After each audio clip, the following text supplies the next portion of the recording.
जय श्री कृष्णा। माता पिता के अच्छे व बुरे कर्मों का फल संतानों को भी भोगना पड़ता है। ये बिल्कुल सही बात है। इसको समझने के लिए मैं आपको एक कथा सुनाती हूँ। उसके बाद आप इस बात से स्पष्ट हो जाएंगे कि ये जो तथ्य लिखा हुआ है ये बिल्कुल सही है। सुनीता मृत्यु देवता यमराज की पुत्री थी। माता पिता ने बड़े लाड प्यार से उसे पाला तो वह उद्दंड हो गई, शरारती हो गई। वह देखती थी कि उसके पिता पापियों को दंड देते रहते थे। वह पाप और पुण्य का अंतर नहीं समझती थी। इसलिए खेल खेल में किसी के भी अच्छे कार्य में बाधा उत्पन्न कर देती थी और किसी को भी बिना किसी कारण के मारने लग जाती थी। ऐसे उद्दंडता पूर्ण व्यवहार के कारण वह बहुत खुश होती थी। एक दिन सुनीता एक गंधर्व कुमार को, जो अपनी आराधना में योग मुद्रा में बैठा था, बिना किसी कारण के कोड़े से मारने लगी। गंधर्व कुमार पीड़ा से झटपटाता तो वह खुशी से उछल पड़ती। वह उसे खेल समझती। इस प्रकार की अपनी करतूतें वह अपने पिता को बताती। पिता उसकी इस शरारत को बाल सुलभ खेल समझकर चुप रह जाते। न तो सुनीता को ऐसा करने से रोकते और न समझाते। बहुत दिनों तक ऐसा चलता रहा। एक दिन फिर उस गंधर्व कुमार को, जब वह पूजा पाठ कर रहा था, सुनीता ने मारना शुरू किया। जब असहनीय हो गया तो उसने क्रोध से शाप दे दिया, तू धर्मराज की बेटी है, तेरा विवाह एक ऋषि पुत्र से होगा, तेरी एक योग्य संतान भी होगी, पर तेरे इन दुष्ट कर्मों का अंश उसमें व्याप्त रहेगा। सुनीता ने यह बात भी अपने पिता को बताई। अब धर्मराज को लगा कि उन्होंने बड़ी भूल कर दी। संतान की आदत और स्वभाव पर ध्यान न देकर उसे भले बुरे का ज्ञान नहीं दिया। फल स्वरूप उसे शाप मिला।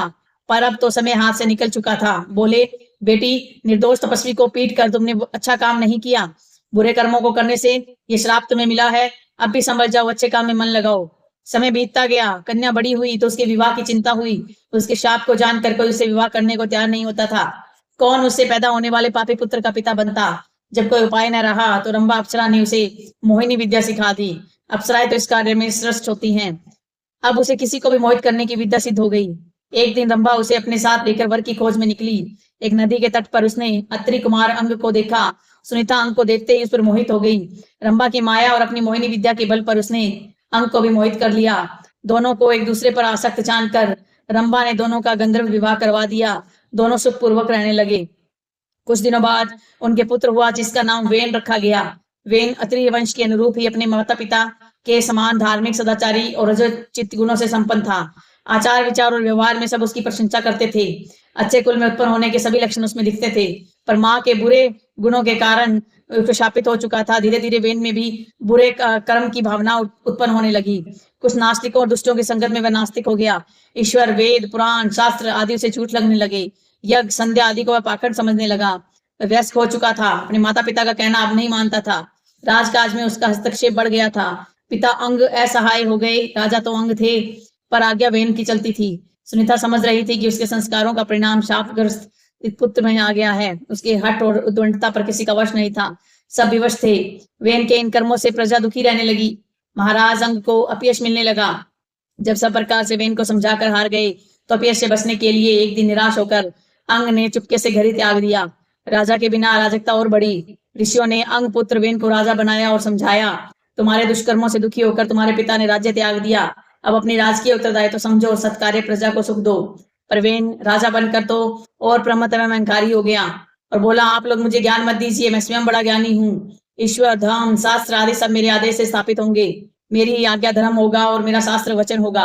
आप लोग अब मेरी आज्ञा के अनुसार चलेंगी और मुझ में ही ईश्वर, धर्म और शास्त्र की छाया देखेंगी।